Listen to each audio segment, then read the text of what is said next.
Pues hermanos, uno de los aspectos principales y centrales de la Reforma es que se volvió a las Escrituras.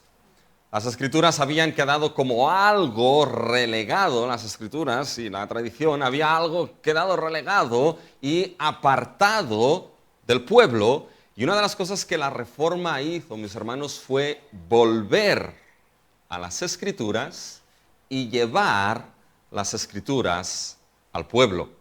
Volver a la palabra y llevar la palabra al pueblo.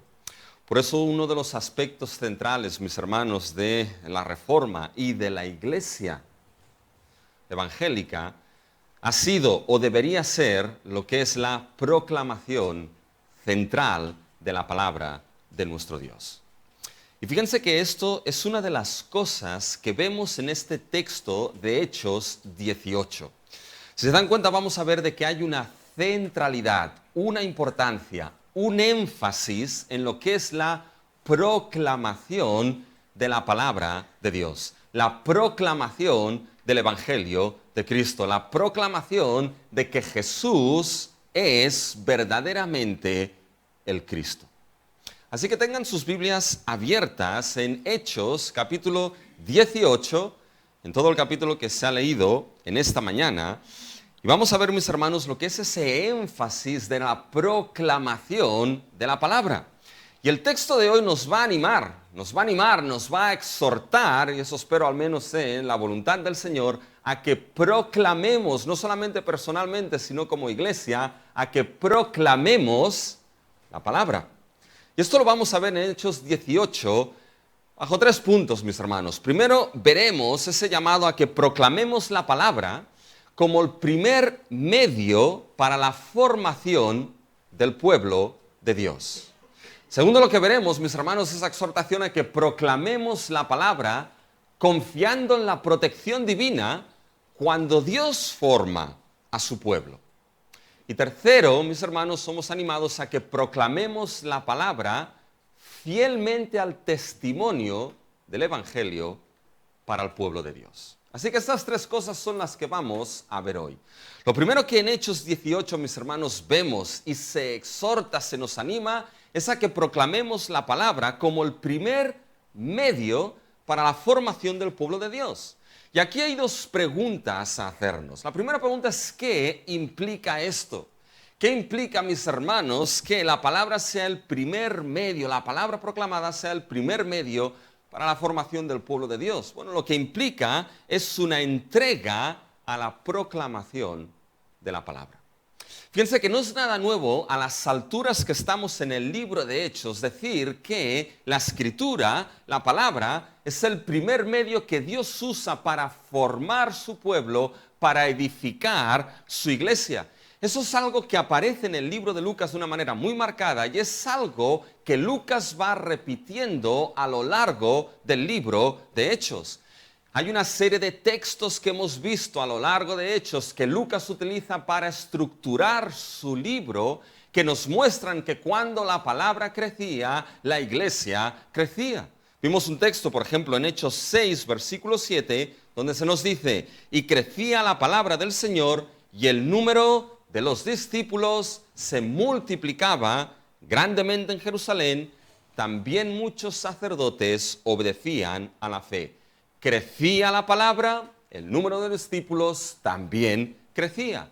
Es algo que nos encontraremos también cuando lleguemos al siguiente capítulo de Hechos 19. En Hechos 19:20 se nos dice: así crecía y prevalecía poderosamente la palabra del Señor. Por tanto, en el libro de Hechos hay un énfasis de que cuando la palabra crece, cuando la palabra es proclamada, la iglesia crece, la iglesia es fortalecida. Y ese carácter repetitivo de esta verdad en el libro de Hechos nos muestra de que Lucas tenía en mente de que eso no era algo meramente descriptivo. Ese carácter repetitivo nos muestra de que eso es algo prescriptivo, es decir, que cuando esa palabra crece, la iglesia de una manera u otra crece y es fortalecida. Y fíjense que es en Hechos 18 donde este énfasis de la proclamación de la palabra, viendo cómo la iglesia crece o es formada, lo vemos de manera enfática en Hechos 18. Fíjense, llegamos a Corinto, mis hermanos. Llegamos de Atenas, ¿se acuerdan que estuvimos en Atenas con Pablo? Bien, pues ahora en este tour turístico, mis hermanos, pasamos de Atenas y vamos un poquito al sur hacia el oeste, a unos 86, 83 kilómetros a la ciudad de Corinto. Y mis hermanos, la verdad es que Atenas y Corinto no eran dos ciudades muy diferentes la una a la otra. Fíjense cómo llegamos a Corinto en el versículo 1 del capítulo 18. Después de estas cosas, Pablo salió de Atenas y fue a Corinto. Y recuerden lo que vimos un poquito en Atenas. Recuerden la situación que se nos presentó de Atenas. Dijimos que la situación de Atenas era una ciudad que Pablo mismo, Lucas mismo nos decía que estaba volcada a la idolatría. Una idolatría que vimos que era una idolatría ecléctica. Porque era una idolatría que mezclaba esa idolatría supersticiosa, religiosa e ideológica, mis hermanos. Pues bien, ahora de esa situación pasamos a Corinto, que es básicamente como salir de la sartén para caer en las brasas, mis hermanos. Porque Corinto no era, en cierta manera, muy distinto. Corinto era la capital de la región de Acaya. Y era, mis hermanos, una ciudad que estaba en lo que se llamaba un istmo, que es una franja de tierra que une dos cuerpos de tierra, ya sea lo que es la península con el continente. Y Corinto, mis hermanos, era una ciudad bastante progresista y abierta, porque tenía dos puertos. Y en aquel tiempo tener dos puertos, mis hermanos, eso era la panacea. ¿Por qué? Porque implicaba una mayor cantidad de comercio. Y por lo tanto una mayor cantidad de comercio implicaba una mayor cantidad de movimiento en esa ciudad. Implicaba una mayor cantidad, mis hermanos, de inmigración en aquella ciudad. Eso hacía que Corinto, mis hermanos, fuese una ciudad cosmopolita. Fuese una ciudad progresista. Fuese una ciudad, mis hermanos, la cual estaba construida a imagen de la capital del Imperio Romano, que era Roma. Hasta el punto de que la situación de Corinto había sido llamada, o se le había llamado a Corinto como la pequeña Roma. Aparte de esto, es una ciudad que cada 2 años celebraba la Champions. Más o menos, ¿ya? Celebraban, mis hermanos, los Juegos Ístmicos, que eran unos juegos, mis hermanos, deportivos, que se celebraban muy cerca de Corinto, y esto lo que hacía era aumentar la población y lo que era el carácter cosmopolita y progresivo de aquella ciudad. Aparte de eso, era una ciudad bastante liberal. Liberal en tema de ideologías, de ideas y de filosofías, mis hermanos, y liberal también en carácter sensual y de la sexualidad que se vivía, mis hermanos, en Corinto. Por tanto, era una ciudad liberal, progresista, cosmopolita. No varía mucho, mis hermanos, de las ciudades que tenemos hoy en día en el siglo XXI. Y fíjense que en esta ciudad, mis hermanos, sabemos un poquito de esta situación, porque en Hechos 18 lo que se nos va a narrar es cómo se formó la iglesia en esa ciudad, mis hermanos, de Corinto. Y cuando cogemos las cartas que el apóstol Pablo escribió a esa iglesia en Corinto, nos deja ver un poquito, mis hermanos, la situación en la cual había caído la iglesia en aquella ciudad. Y una de las cosas que Pablo les va a decir a esa iglesia de Corinto es que habían aceptado la sabiduría de su tiempo, las filosofías e ideologías de su tiempo, y lo que estaba haciendo esto era dividir a la iglesia en lugar de edificarla. Fíjense lo que escribe Pablo en 1 Corintios capítulo 1, versículo 20. Dice, ¿dónde está el sabio? ¿Dónde está el escriba? ¿Dónde está el disputador de este siglo? ¿No ha enloquecido Dios la sabiduría del mundo? Y en el capítulo 2, versículo 7 les dice, mas hablamos sabiduría de Dios en misterio, la sabiduría oculta, la cual Dios predestinó antes de los siglos para nuestra gloria. Pablo les va a decir a los corintios que habían aceptado la sabiduría del mundo, que los estaba destruyendo, pero que él había traído otra sabiduría distinta, la sabiduría de Dios, la sabiduría que se ve en ese evangelio de nuestro Señor Jesucristo. Pero fíjense que Corinto también, mis hermanos, la iglesia había aceptado ese liberalismo sexual de su tiempo. Hasta el punto que Pablo tiene que escribir a los de esa iglesia y decirles lo siguiente: muchos de ellos iban, mis hermanos, a las prostitutas de los templos siendo creyentes. Y fíjense lo que dice en el capítulo 1, versículos 6 y 16, capítulo 6, 16 de Corinto. ¿O no sabéis que el que se une a una ramera es un cuerpo con ella? Porque dice, los dos serán una sola carne. Por tanto, la iglesia había aceptado, o algunos habían caído en esto también. Y habían caído, mis hermanos, en esa liberalidad sexual hasta el punto de que Pablo tiene que escribirles y decirles: oye, pero es que en medio de vosotros hay una fornicación que ni aún los gentiles caen en eso. Y vosotros, les dice Corintios, estás enorgullecidos, diciendo: mirar qué progresistas que somos. Y tiene que escribirle lo siguiente Pablo en 1 Corintios capítulo 5, los versículos 1 y 2. Dice: de cierto se oye que hay entre vosotros fornicación, y tal fornicación, la cual ni aún se nombra entre los gentiles. ¿Cuál es esa? Fíjense: tanto que alguno tiene la mujer de su padre. Y vosotros estáis envanecidos, enorgullecidos. ¿No deberíais más bien haberos lamentado para que fuese quitado de en medio de vosotros el que cometió tal acción? Bueno, estas cartas a Corinto nos muestran la terrible situación en la cual había caído la iglesia en Corinto. Pero ¿saben lo que nos muestra también? Nos muestra, mis hermanos, lo que era la ciudad de Corinto. Nos muestra, mis hermanos, una ciudad la cual estaba inmersa, así muy cosmopolita, muy liberal, muy progresista, sí, pero, mis hermanos, estaba inmersa en ese tipo de diversidad de ideologías, de filosofías, de pensamientos, de liberalidad sexual, mis hermanos. Esa era Corinto. Hasta el punto que en aquel tiempo, cuando se decía que eras un Corinto, pues hombre, un piropo no era, ¿ya? Quizá a algunos les gustaba, pero un piropo no era. Y uno, mis hermanos, se pregunta: en una ciudad como esta, en una ciudad como Corinto, mis hermanos, que era una ciudad impura, una ciudad, mis hermanos, que creía de todo menos en la santidad, como lo vemos en la Escritura, mis hermanos, en una ciudad como esta, ¿valía la pena proclamar la palabra gloriosa, pura y perfecta de Dios? En una ciudad como esa, tan oscura, mis hermanos, ¿valía la pena predicar el glorioso evangelio de nuestro bendito Dios? Y lo que nos encontramos en Hechos 18, mis hermanos, es que Dios determinó que esa ciudad necesitaba el evangelio de Cristo Jesús. De que esa ciudad, mis hermanos, necesitaba escuchar la palabra proclamada de Dios, porque como veremos en esa ciudad, mis hermanos, de una manera sorprendente, Dios tenía mucho pueblo.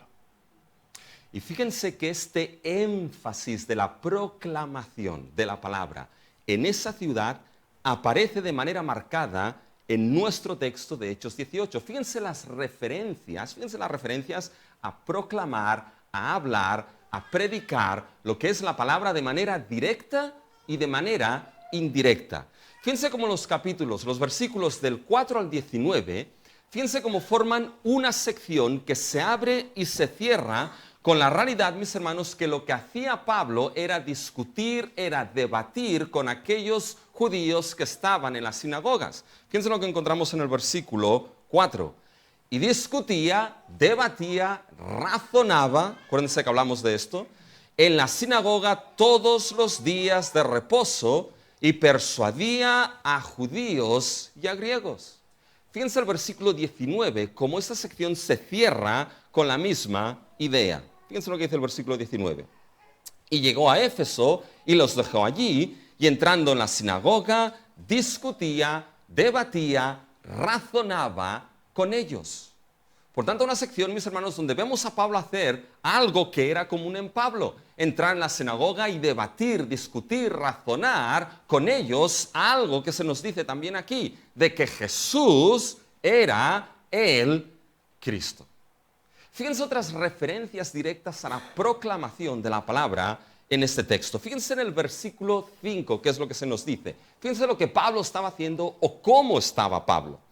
Y cuando Silas y Timoteo vinieron de Macedonia, Pablo estaba entregado por entero a la predicación de la palabra, testificando a los judíos que Jesús era el Cristo. ¿Se dan cuenta las referencias aquí? De entero estaba entregado a predicar la palabra, haciendo ¿qué? Testificando ¿qué? Que Jesús es el Cristo. Fíjense otra referencia directa, mis hermanos, que es en los versículos 9 y 10. Fíjense lo que Dios mismo, el Señor mismo, le dice a Pablo, mis hermanos. Fíjense al final del versículo 9. No temas, sino habla y no calles, mis hermanos. Aquí habla la palabra, ¿eh? Testifica de Cristo y no calles, porque, bueno, hay algunos que a veces se les tendría que decir al revés, ¿no? Oye, ya no hables más, ya calla, pero aquí no, aquí al testificar de Cristo, no tengas temor, habla, no calles, Pablo. Fíjense el versículo 11, fíjense otra referencia, mis hermanos, fíjense lo que dice. Y se detuvo allí 1 año y 6 meses, ¿y qué hacía Pablo? Enseñándoles la palabra de Dios. ¿Qué hacía Pablo en Corinto? Entregado a proclamar y testificar la palabra. Habla, Pablo, no calles. Se quedó 1 año y 6 meses testificando, enseñando la palabra. ¿Se encuentran las referencias en Corinto a la proclamación de la palabra?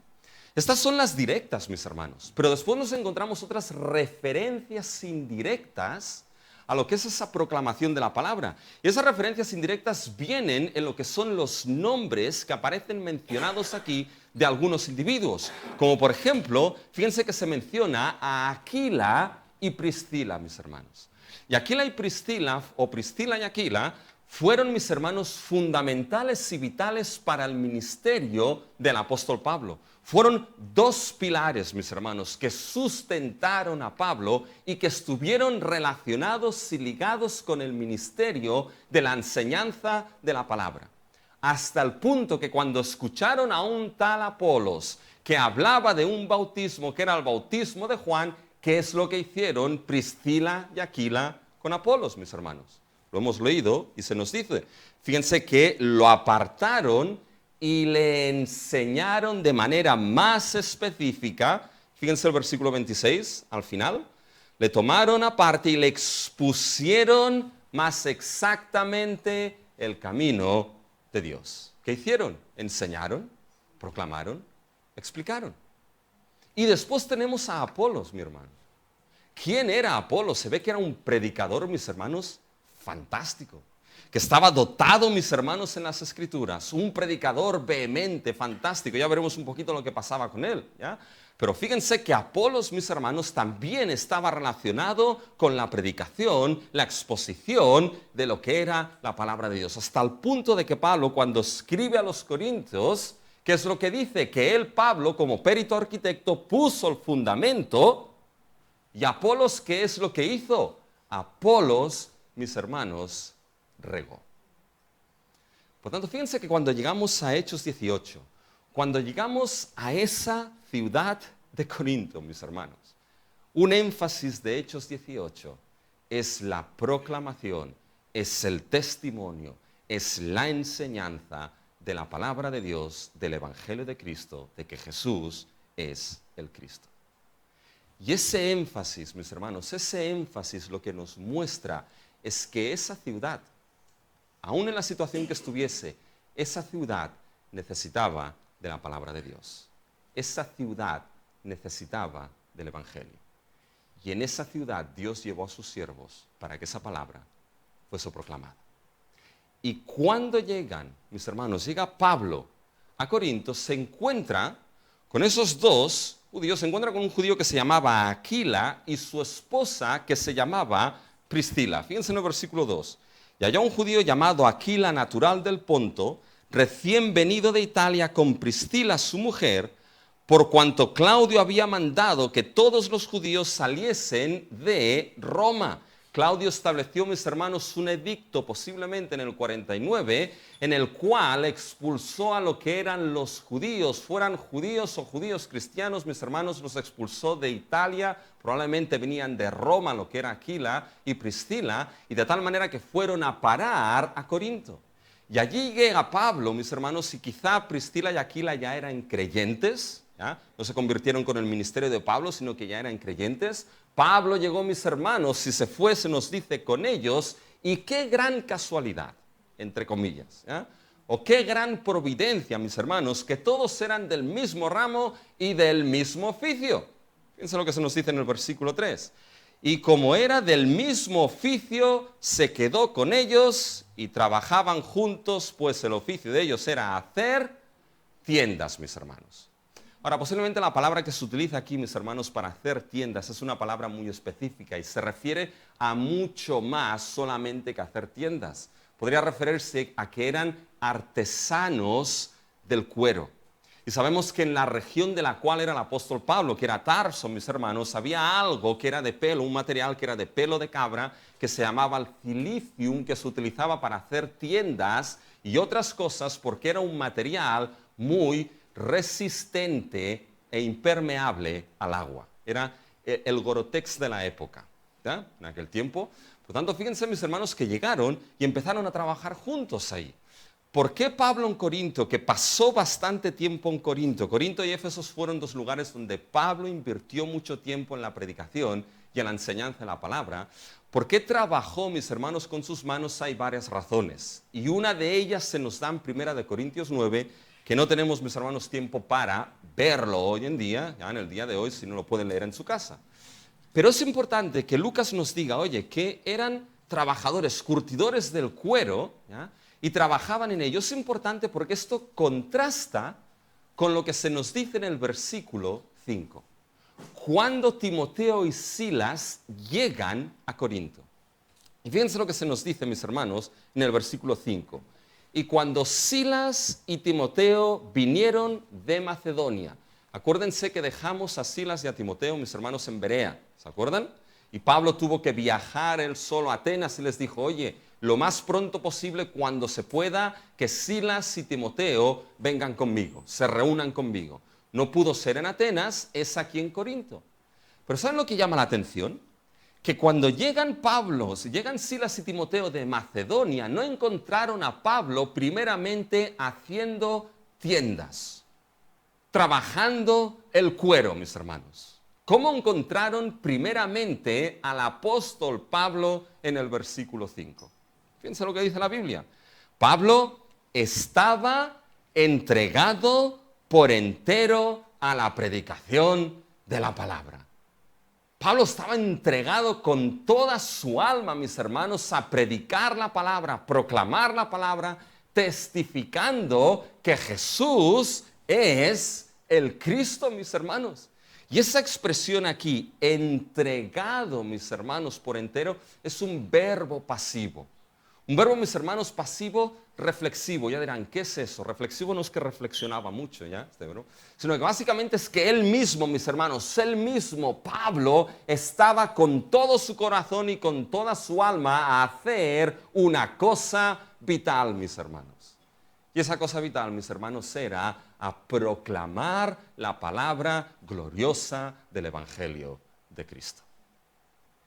Y posiblemente lo que potenció que Pablo pudiese hacerlo más es que cuando Silas y Timoteo llegaron de Macedonia, con toda probabilidad trajeron una ofrenda de parte de los filipenses, mis hermanos, que permitió sustentar a Pablo y que entonces, mis hermanos, sus manos, su mente, su corazón estuviese puesta en una sola cosa.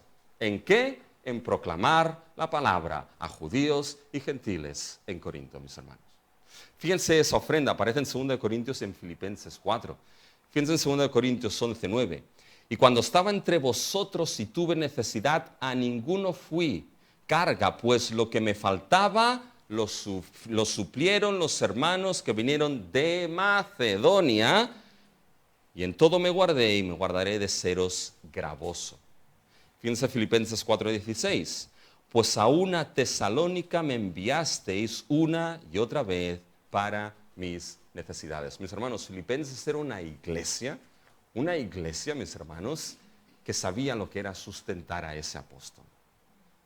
Y llegaron mis hermanos ahí y se encontraron a Pablo entregado a la predicación de la palabra, y encima ahora llega su ofrenda y Pablo dice, pues ahora sí, manos, cuerpo, alma, mente y todo lo que me haya sido dado a proclamar la palabra de Dios. Y mis hermanos, ¿saben por qué? Porque Pablo, mis hermanos, tenía una convicción que después el Señor, lo vamos a ver, se la deja muy clara.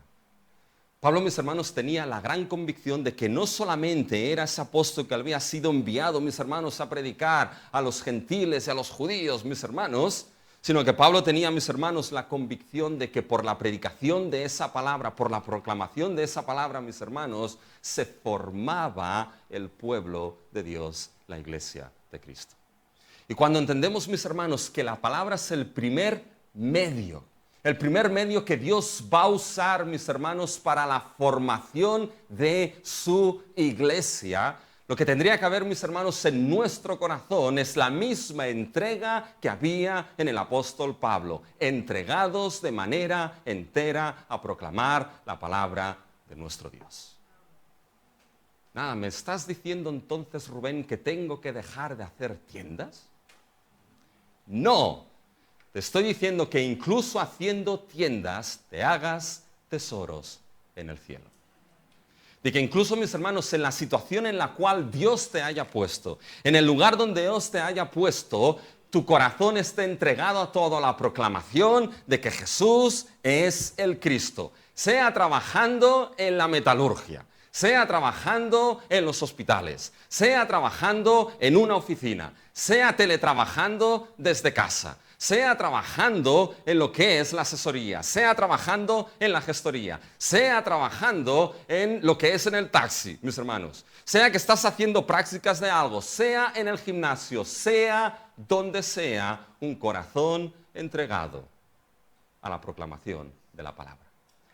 Y eso, mis hermanos, es a lo que la iglesia tiene que estar dedicada de principio a fin. Proclamar la palabra de nuestro Dios.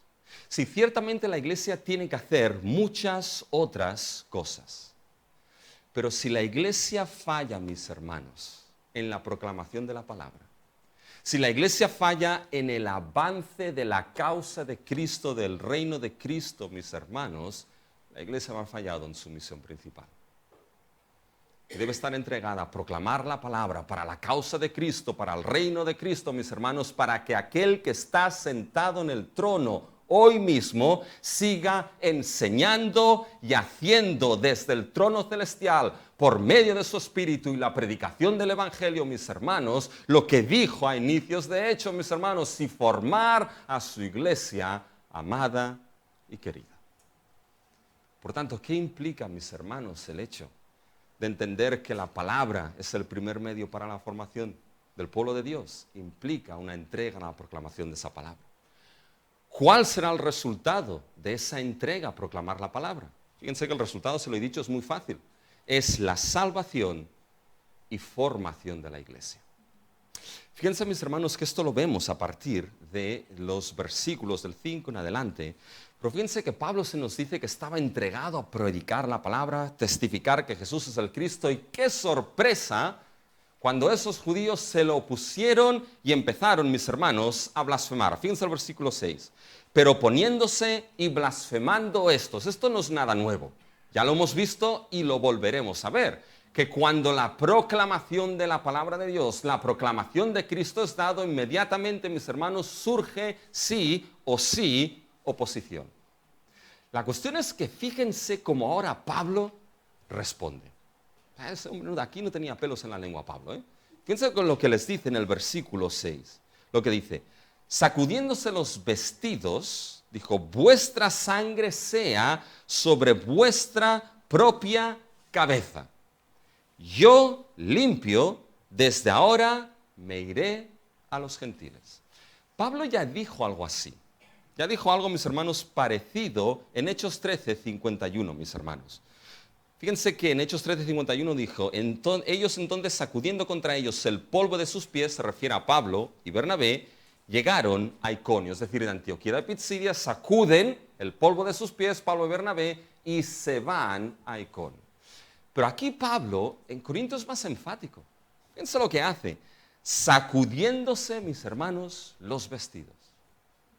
Y va y les dice a aquellos que le estaban escuchando, vuestra sangre sea sobre vuestra propia cabeza. Ahora imagínense, mis hermanos, que yo aquí como predicador acabo el mensaje diciéndoles esto. Janet dice, me dice, ya no vuelvas al domingo que viene, quédate en Cuba. Fíjense, mis hermanos, que Pablo aquí en cierta manera les dijo algo fuerte. Dice, vuestra sangre sea sobre vuestra cabeza. Es decir, le está diciendo, sois responsables de vuestro rechazo.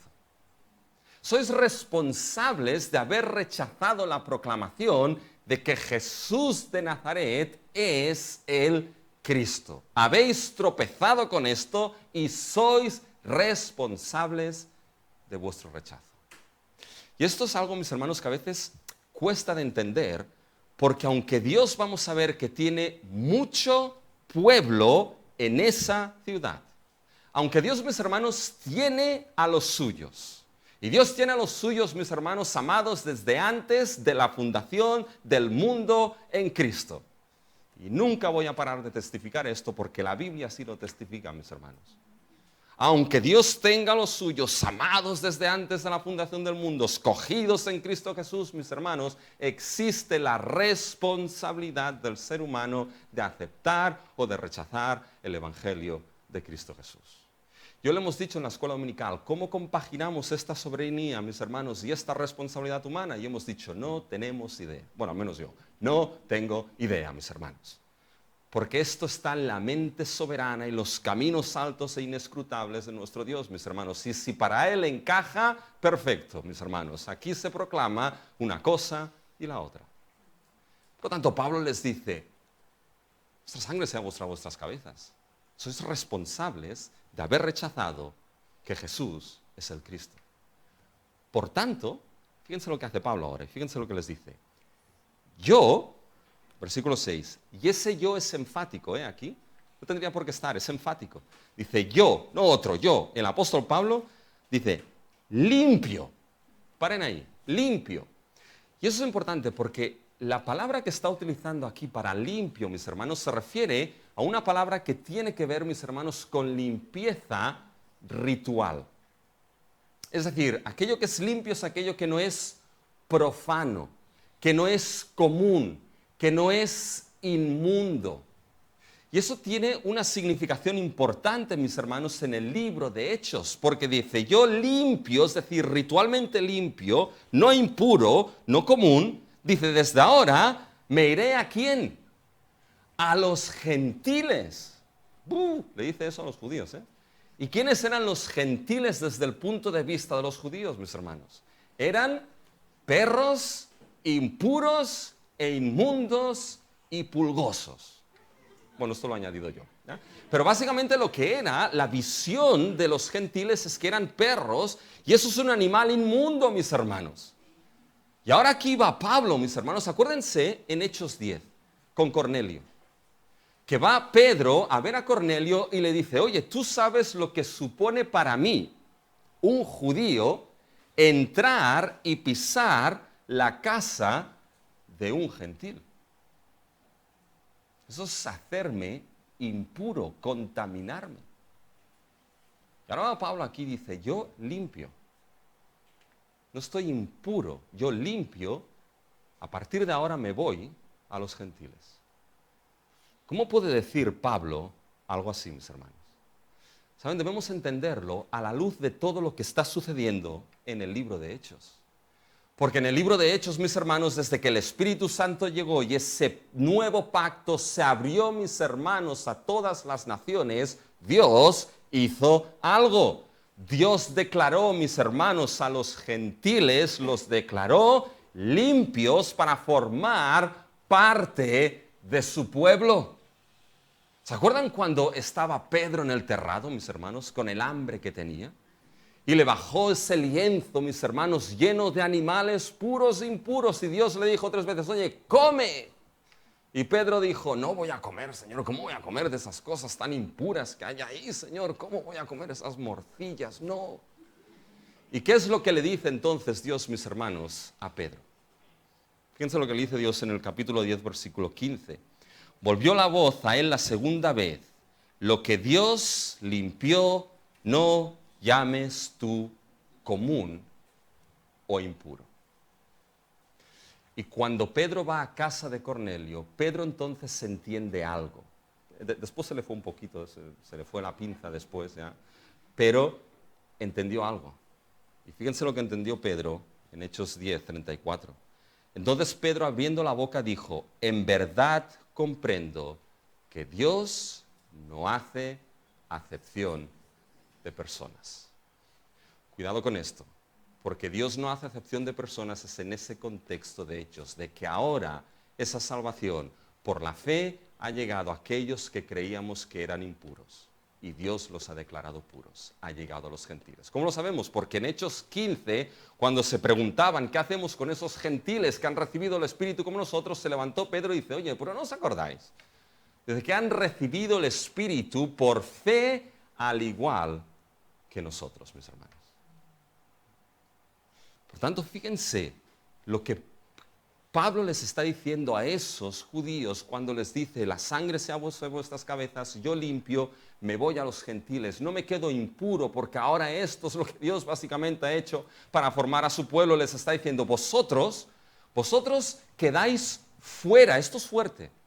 Les está diciendo, vosotros quedáis fuera, ¿por qué? Por vuestro rechazo a que Jesús es el Cristo.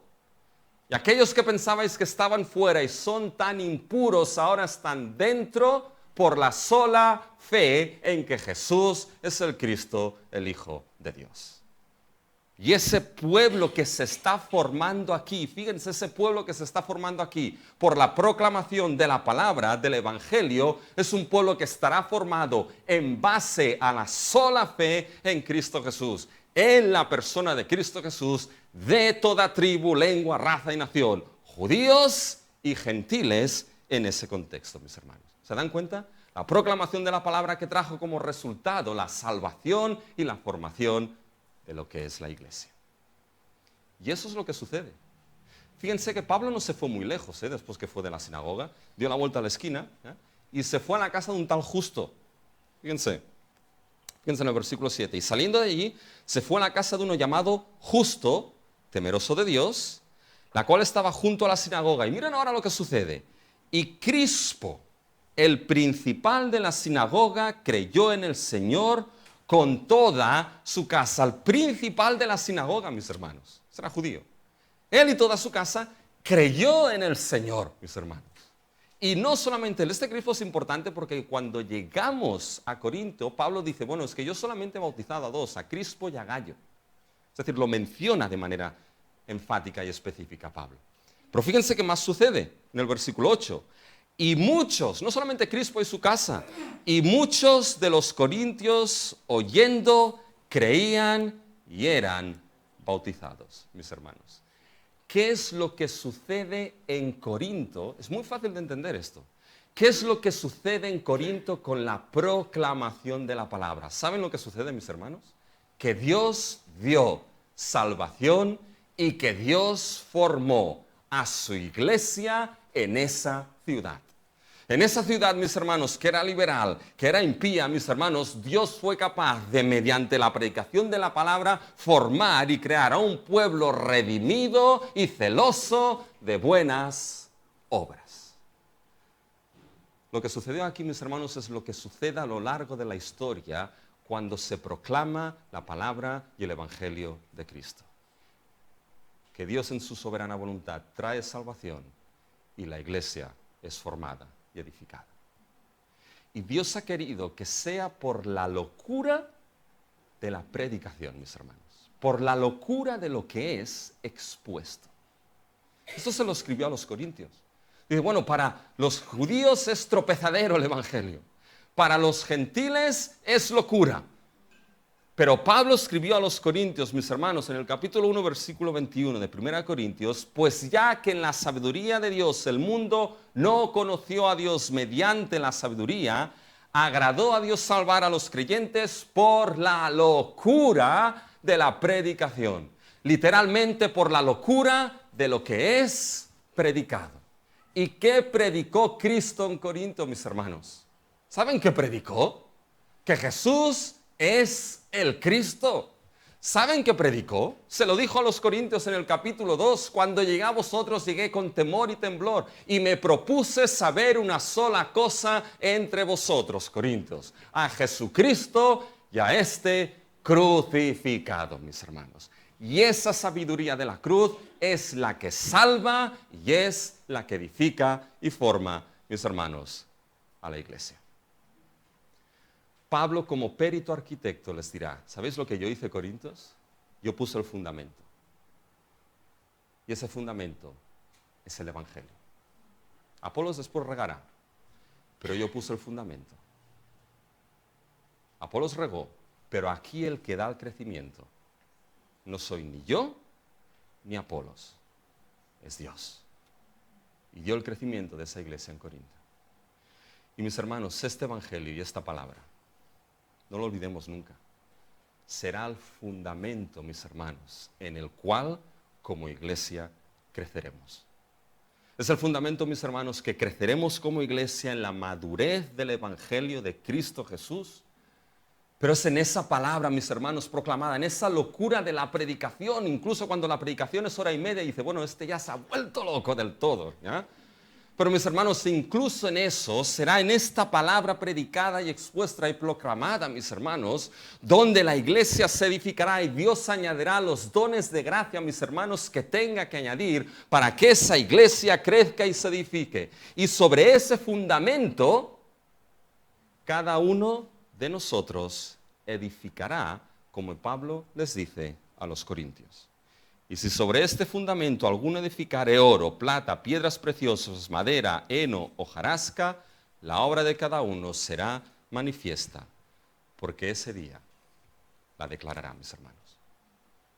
Por lo tanto, proclamemos la palabra como medio primero para la formación del pueblo de Dios. Proclamemos la palabra, mis hermanos, entreguemos el corazón a ello, porque esa palabra es la que hace sabio para salvación y Dios construye, edifica su pueblo. Pero no es fácil. Y no es fácil en el tiempo en el cual se vive. Por tanto, el segundo punto, mis hermanos, es que proclamemos la palabra, sí, pero confiando en la protección divina cuando Dios forma a su pueblo. Fíjense, esa protección divina que la vamos a ver aquí, mis hermanos, implica dos cosas. Implica seguridad, primero, para proclamar la palabra. Y eso lo vemos en los versículos del 9 al 17. Y hay una estructura muy importante aquí en los versículos del 9 al 17. Porque ahora Pablo, mis hermanos, va a ser llevado hasta Galio en Corinto, ¿ya? Al tribunal, mis hermanos, de Galión. Pero fíjense que esto sucede en los versículos del 12 al 14. Antes de esos versículos, antes de que Pablo sea llevado a este tribunal, nos encontramos los versículos del 9 al 11, donde Pablo tiene una visión que es vital y capital para que pueda seguir proclamando la palabra en Corinto y más allá, como Toy Story, y más allá. Fíjense, mis hermanos, qué es lo que sucede en el versículo 9-10. Fíjense, se aparece Cristo y fíjense lo que le dice el versículo 9. Entonces el Señor dijo a Pablo en visión desde noche, no temas.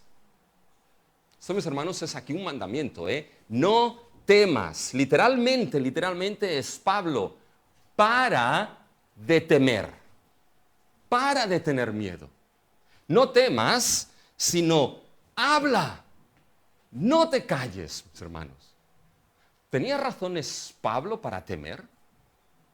Por tanto que las tenía, y tanto que las tenía. Piensen un poquito la historia de Pablo, cómo ha llegado en este punto, mis hermanos. En Listra fue apedreado y casi dado por muerto, mis hermanos.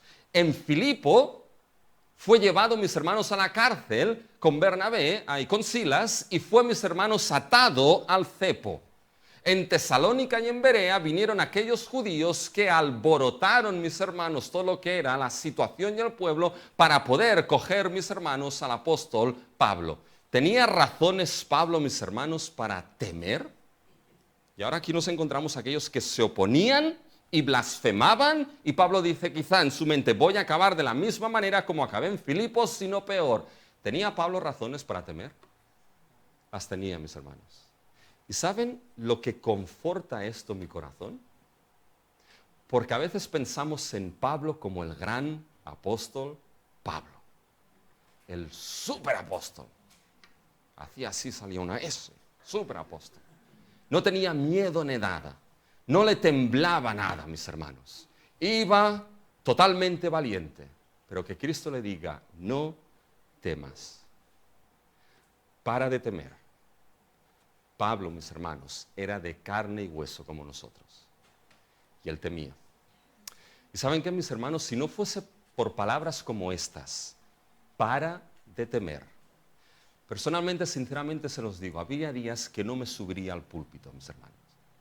Porque el púlpito es un sitio de gran responsabilidad, pero es de juicio, estás expuesto a nivel externo. Y a veces uno se plantea, ¿digo esto o no lo digo? ¿Ofenderé o no ofenderé? Hay esos que me han dicho eso, si digo esto quizá pensarán esto, mis hermanos. No temas, habla. A veces, mis hermanos, ni viajaría a predicar la palabra. No quiero dejar a mi familia. Tengo miedo de los aviones, no me gustan. Los accidentes, mis hermanos, todas estas cosas. Pero no temas, habla y no calles, mis hermanos. Y quizá nos encontramos, mis hermanos, en esa situación no solamente yo, sino muchos de los que están aquí, en el lugar donde se encuentran, donde tienen que proclamar que Jesús es el Cristo. Y ante esa situación Dios le da dos razones a Pablo, para que no tema, sino que hable. Y fíjense las dos razones, mis hermanos, en el versículo 10. No temas sino habla y no calles. Primera razón, porque yo estoy contigo y ninguno pondrá sobre ti la mano para hacerte mal. Segunda razón, porque yo tengo mucho pueblo en esta ciudad. Pablo, para de temer. No te calles y habla. Primero, porque yo estoy contigo. Y ese yo, otra vez, aquí es enfático. Pablo, no es cualquiera quien está contigo en el día de hoy. Soy yo, tu Señor, tu Salvador, tu Cristo, quien está contigo. Es la presencia de Cristo con Pablo, pero no de cualquier manera, la presencia protectora de Cristo hacia su siervo, mis hermanos. Dice, yo estoy contigo, y fíjense, ninguno pondrá su mano sobre ti para hacerte daño. Cuidado con esto, ¿eh? No le está diciendo que no las pasará canutas, ¿eh? No le está diciendo que no habrá oposición. No le está diciendo que no habrá dificultad. No le está diciendo que no habrá momentos difíciles. No le está diciendo que no vendrá un viejito de 80 años con una gran nave. Me ha gustado esto. Con una gran nave, mis hermanos, y pum, le dará un... No le está diciendo esto. Le está diciendo que en medio quizá de esas dificultades, oposiciones, momentos difíciles, yo estoy contigo y la mano de los que se oponen no te va a dañar. Eso sí, no habrá ni un solo cabello aquí que sea tocado de tu cabeza, aunque las cosas se pongan muy difíciles. Aquí Cristo es su fortaleza, Cristo es su protector, Cristo es su refugio, Cristo, mis hermanos, es su castillo fuerte. ¿Y saben qué? Cuando Dios, mis hermanos, tiene pueblo y quiere llevar una obra, mis hermanos, esa protección divina, aunque a veces las cosas estén difíciles, no va a caer ni un solo cabello sin que Cristo lo permita. Dios para todo ministro de Cristo y para todo cristiano, mis hermanos. ¿Se acuerdan de Job? Bueno, fácil ese hombre no lo tuvo, ¿ya? Pero, mis hermanos, Satanás no llegó más allá de lo que Dios determinó. ¿Quieres tocar sus riquezas? ¿Quieres tocar sus posesiones? Tócalas, pero no toques ni un solo pelo de la cabeza de este hombre.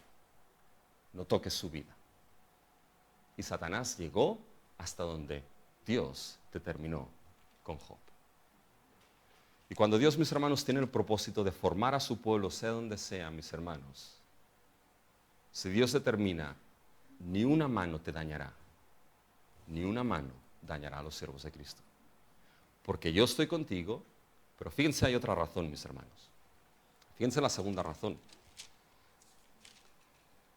Porque al final del versículo 10, yo tengo mucho pueblo en esta ciudad. Esto es glorioso, ¿eh? No calles, habla, no temas. Yo estoy contigo y te guardaré. Una mano te hará daño. ¿Por qué? Porque Pablo, yo tengo algo precioso aquí en Corinto. Yo tengo la niña de mis ojos aquí en Corinto. Yo no tengo pueblo aquí. Yo tengo mucho pueblo. Y la palabra que utiliza aquí, mis hermanos, Lucas, es la palabra que se relaciona directamente con la palabra am en hebreo, que es tengo pueblo escogido. Pueblo mío. Mi especial tesoro. Sí, no lo voy a decir, ya saben que lo que me ha pasado por la mente, pero no lo voy a decir.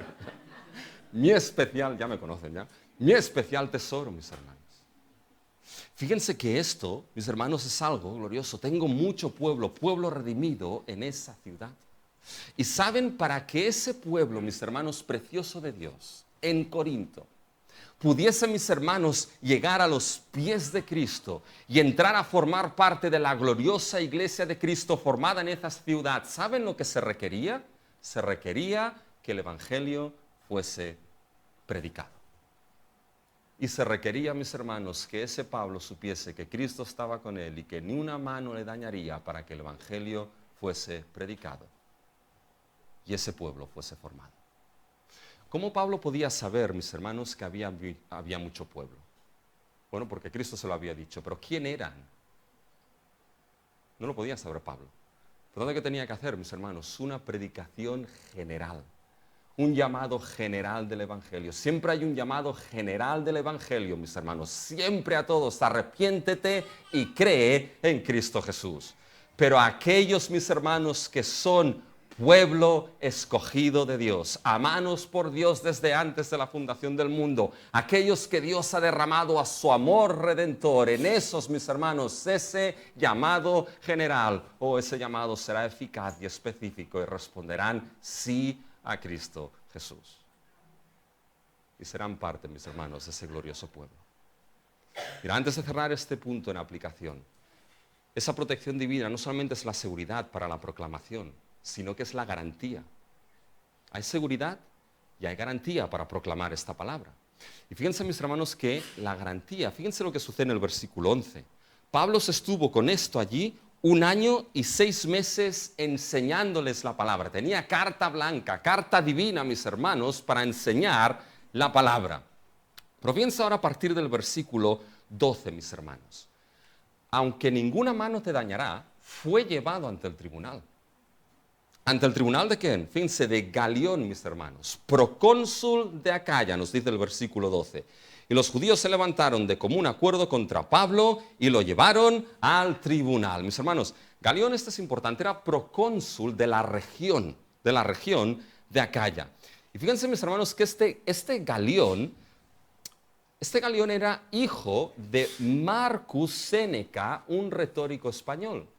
Y era hermano de Lucio Séneca, que era un filósofo estoico. Y ambos hermanos, ¿saben dónde habían nacido? En Córdoba, mis hermanos. Por tanto, eran compatriotas nuestros. Y los llevó, mis hermanos, a ellos. Y uno piensa, vaya, los lleva al tribunal, que de estos que eran compatriotas, y viendo cómo están los juicios y las fiscalías hoy en día, ¿qué es lo que le va a pasar a Pablo? O se encuentra ahí con un español, ya, uno de Córdoba. ¿Qué es lo que le va a pasar, mis hermanos? Y fíjense que ahí van y los judíos le dicen algo un tanto inespecífico a Galión. Fíjense el versículo 13. Este persuade a los hombres a honrar a Dios contra la ley. Es un tanto inespecífico porque no se sabe si es la ley romana aquí o si es la ley de Dios. Pero cuando Pablo entonces se va a levantar para defenderse, sale aquí Galión y es el que obra en defensa de Pablo. Y fíjense lo que dice Galión. Y al comenzar Pablo a hablar, Galión dijo a los judíos, si fuera algún agravio, algún crimen enorme, oh judíos, conforme a derecho, yo os toleraría. Pero si son cuestiones de palabras y de nombres y de vuestra ley, vedlo vosotros, porque yo no quiero ser juez de estas cosas. Está diciendo, oye, si tuviese algo que ver en cierta manera con lo que es la ley romana y así, cosas que me afectasen, vale, yo estoy con vosotros y me lío en ese juicio. Pero si son nombres y cosas vuestras, oye, ¿saber qué? Oye, os las apañáis vosotros y lo resolvéis vosotros, mis hermanos. ¿Por qué Galión actuó así? ¿Saben por qué actuó así? No solamente porque el hombre no quería problemas, sino porque hubo uno que le dijo a Pablo, ni una de sus manos te dañará. Y lo que vemos es lo glorioso, mis hermanos, de un Dios soberano, de un Salvador soberano, que es capaz de usar a un pagano español de Córdoba como este, mis hermanos, para proteger a su siervo. Fíjense que lo hizo con su pueblo, con Faraón. Fíjense que lo hizo con Ciro, con su pueblo, con Ciro. Fíjense que lo hizo con Pablo, mis hermanos, con Galión. Y esos hombres estaban dispuestos a dañar a Pablo, ¿eh? Estaban dispuestos. ¿Cómo lo sabemos? Fíjense el versículo 17. Entonces todos los griegos, aquí aparece la palabra griegos, pero en el original aparece todos. Por tanto no se sabe si eran los griegos, eran los judíos o si eran todos aquí, ¿ya? Pero la Reina Valera traduce griegos aquí. Entonces todos los griegos, apoderándose de Sóstenes, principal de la sinagoga, le golpearon delante del tribunal. Pero Galión nada se le daba de ello. ¿Qué es lo que hicieron? Eso es como si dijesen, ostras, no hemos podido hacer nada con Pablo. Pues oye, cogemos a Sóstenes, al principal de la sinagoga, quizá el que había sustituido a Crispo y que quizás este Sóstenes también se había convertido, y le vamos a pegar palos a este Sóstenes. No hemos podido con Pablo y cogemos a uno que quizá pobre no había hecho nada ahí y era totalmente inocente de esto. ¿Encuentran justo esto? Es totalmente injusto con ese pobre Sóstenes, mis hermanos. Pero cuidado, porque mis hermanos, piensen lo que Dios hizo por nosotros en el Evangelio de Cristo Jesús.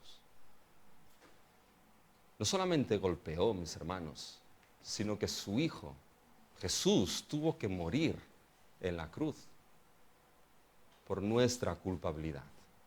Y el inocente llevarse, mis hermanos, la culpa y el castigo del pecador. Pero ¿saben lo que sucede aquí? Es la garantía para la proclamación de esa palabra, porque aquí el que decide, oye, no voy a hacer nada con ese Pablo, es Galión, procónsul de Acaya. Aquí no son los magistrados de la ciudad como Filipos o Tesalónica. Aquí es el procónsul de Acaya, y una decisión de un procónsul de una región podía servir, mis hermanos, como precedente para que los procónsules de otras regiones tomasen la misma decisión. Y lo que vemos, mis hermanos, aquí es que Pablo, mis hermanos, por un tiempo bastante largo pudo proclamar el Evangelio de Cristo con tranquilidad en esa ciudad. Y no solamente aquí, sino que si leemos, mis hermanos, del versículo 18 en adelante hasta el 21, de ahí, mis hermanos, salieron hacia Sira, Aquilas, Priscila y Pablo. Y llegaron, mis hermanos, al puerto de Cencrea, y ahí Pablo hizo un new look, ¿ya? Se rapó el pelo por un voto, no vamos a hablar de eso porque también hay un gran debate de lo que era ese voto aquí, que ahora no nos interesa. Y de ahí, mis hermanos, se fueron a Éfeso. Éfeso, y estuvo ahí, Pablo fue a la sinagoga y predicó, mis hermanos, el Evangelio en la sinagoga de Éfeso por un tiempo. Y después de ahí, mis hermanos, fue a Jerusalén y subió a la iglesia de Jerusalén, mis hermanos, y después pasó por las iglesias, mis hermanos, que se habían formado antes para fortalecer y para sustentar, mis hermanos, a lo que eran las iglesias y a los discípulos. ¿Se dan cuenta? Esa protección lo que permitió es la garantía de la proclamación, mis hermanos, de la palabra de Dios. La pregunta es, ¿cómo podemos saber que Dios tiene mucho pueblo? Donde ahí Él nos ha puesto. No lo sé. Pero quizás si Dios te sigue teniendo donde te tiene y te sigue guardando donde te tiene, quizás es porque Dios ahí todavía tiene pueblo para que les prediques la palabra. Si Dios quizá todavía nos tiene aquí, mis hermanos, y todavía nos guarda en el sitio en el cual estamos, quizá es porque Dios todavía tiene pueblo en estos alrededores que necesitan escuchar del Evangelio. Y quizá alguien podrá decirme, pero Rubén, no tienes ni idea en el sitio en el cual me encuentro. Si vieses esa gente, si vieses esos del trabajo, si vieses esos de la universidad, si vieses esos de donde estoy, ahí Dios puede tener pueblo. Recuerden lo que le dijo Cristo a Pablo. ¿En qué ciudad le dijo las palabras? Tengo mucho pueblo. Se lo dijo en una ciudad que quizá ninguno de nosotros hubiésemos dicho, aquí Dios no puede tener pueblo. Y ahí Dios tenía mucho pueblo. Y Pablo le escribió a los corintios, y le dice, Corintios, no os olvidéis que no erais los más sabios, los más grandes, los más fuertes, pero de lo vil, de lo necio, de lo débil, de lo despreciado de este mundo, Dios escogió para avergonzar a lo fuerte y a lo sabio de este mundo. Y de lo vil, de lo necio y de lo débil, mis hermanos, de este mundo, Dios nos escogió para que fuésemos parte de su pueblo. Por tanto, si quizá, mis hermanos, Dios nos tiene todavía donde nos tiene y nos guarda donde nos tiene, quizá es porque Dios todavía tiene pueblo que debe escuchar la palabra de Cristo Jesús. Y por último, debe escucharla, mis hermanos, de manera fiel. Fíjense, proclamemos la palabra fielmente. Fielmente al testimonio del Evangelio para el pueblo de Dios. ¿Cómo, mis hermanos, hacer esto? Fíjense, con una humilde fidelidad, conscientes de nuestras flaquezas. Fíjense, eso es muy rápido, porque entramos en los versículos del 24 al 25, y aquí nos encontramos con un tal Apolos, mis hermanos, que era un predicador excepcional, que estaba versado, mis hermanos, en las Escrituras. Fíjense el versículo 24. Llegó entonces a Éfeso un judío llamado Apolos, natural de Alejandría, varón elocuente. En Alejandría tenía una biblioteca impresionante, pues se había formado este hombre ya.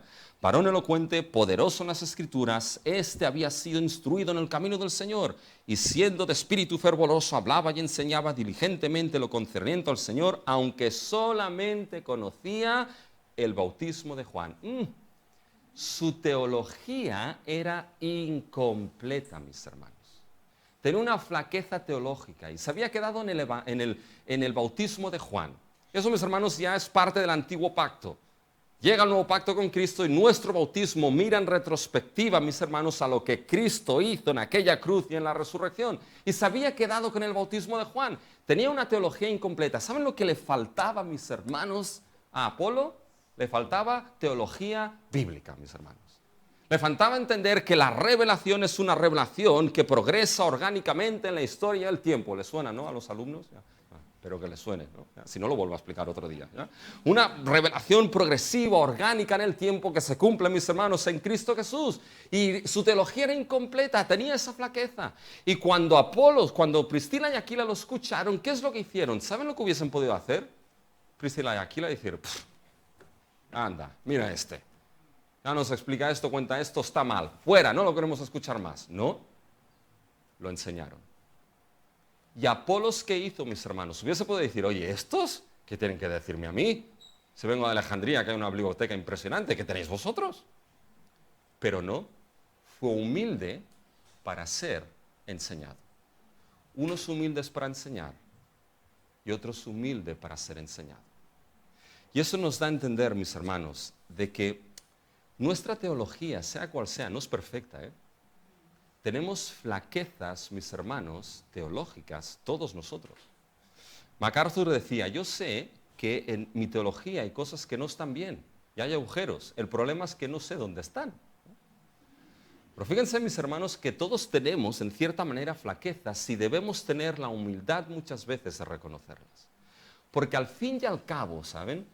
El nombre que está, mis hermanos, puesto en tela de juicio, y el nombre importante no es el mío, no es el suyo, es el de Cristo, mis hermanos.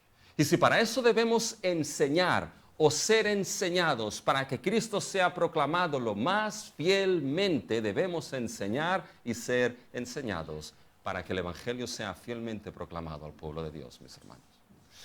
Por eso es conveniente que tengamos la teología más completa posible, mis hermanos, en nuestra mente. La teología completa, mis hermanos, y el seminario y todo ayuda a esto, para poder tener los menos agujeros posibles.